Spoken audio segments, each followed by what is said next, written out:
So there's a lot of obvious comparisons I can draw between Smash 4 and Ultimate, and I'm going to try and avoid them. It'd be very easy for me to go, aha, it's like this in Smash 4, whereas in Ultimate it's actually bad, but that's not really my intention.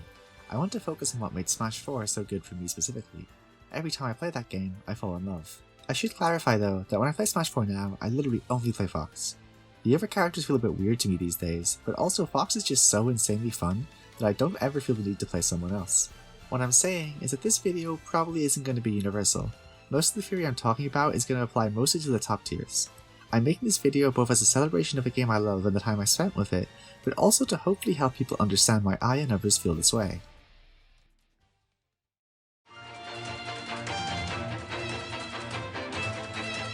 Way back a million years ago, before I knew to turn off motion blur in Sony Vegas, I made my first Fox video and it was about movement. Movement is my favourite aspect of video games, and the reason I love Smash in the first place. I think when a lot of people hear movement, they think tech, which are not the same thing. Smash 4 movement is a lot more than just, oh, you can perfect pivot in this game. There's a lot of nuance to the different systems that define the way neutral is played. Just because you can do a movement option doesn't mean it's going to be a good one. How it feels to move in neutral itself is a huge deal. So the first thing we must consider then is the shield. You've probably seen this joke where people say Smash 4 was just holding shield, but that really wasn't true at all. Shield was just used as part of movement and also for checking things. And what I mean by checking things is basically you would use shield to enter certain spaces safely. A dash shield makes you slide forward a lot more, meaning that some moves that may typically be safe end up unsafe. Also, power shielding being so free in Smash 4 made it so your opponent had to respect the option of dash shield because it could be used to check landings. Now, this might sound lame as shit to you, but dash shielding had a ton of counterplay.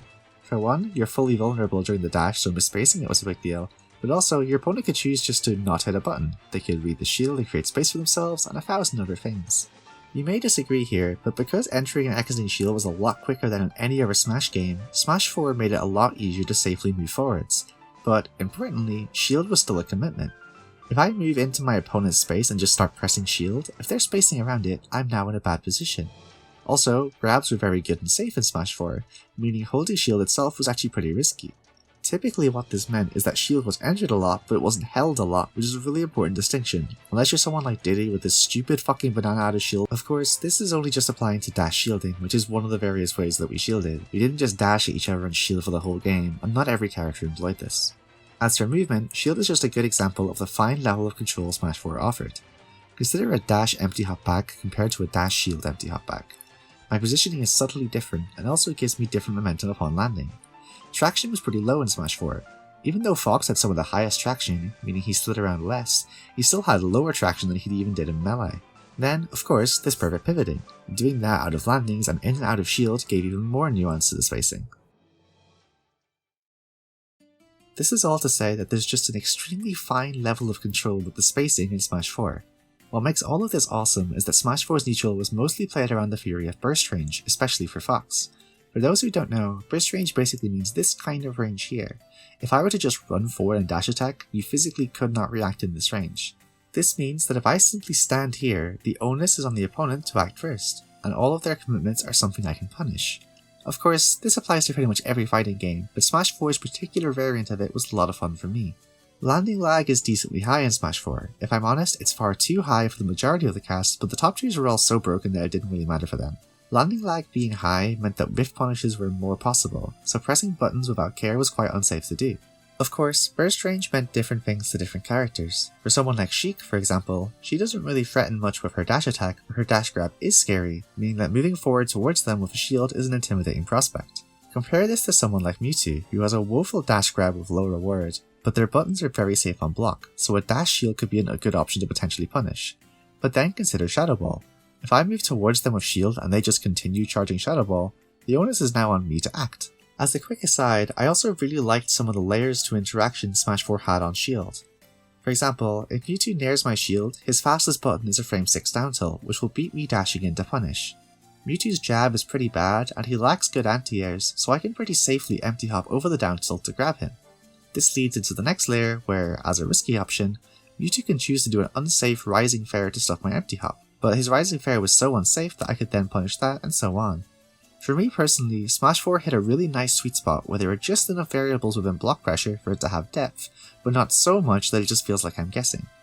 Anyway, With neutral played this way, having such a fine level of control over your exact spacing is such an important factor. All of these systems tied together in a very satisfying way that made neutral something that, for me, could be tangibly understood in a way that made a ton of sense. Now, this is all kind of abstract to explain, and you may not even agree with me, but hopefully my perspective makes sense.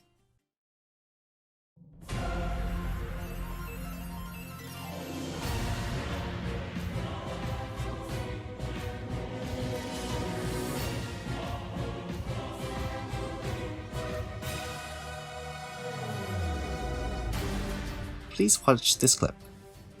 This clip is not fair. This should not be in a Smash game. This shit was also the most fun thing in existence.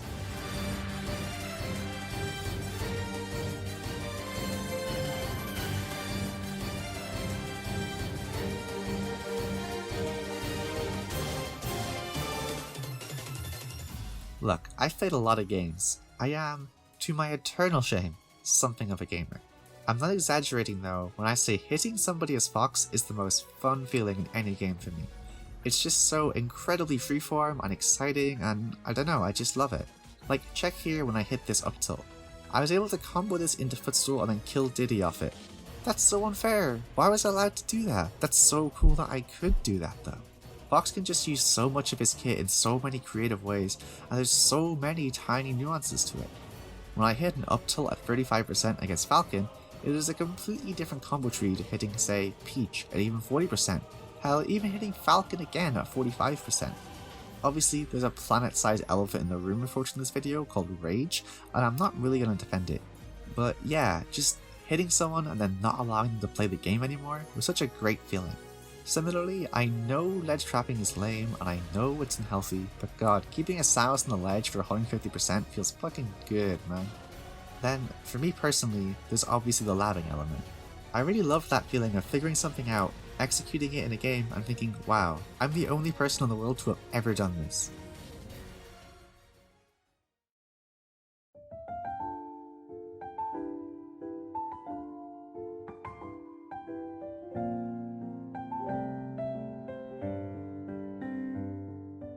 Let me just indulge in a little bit of an ego trip for a small moment.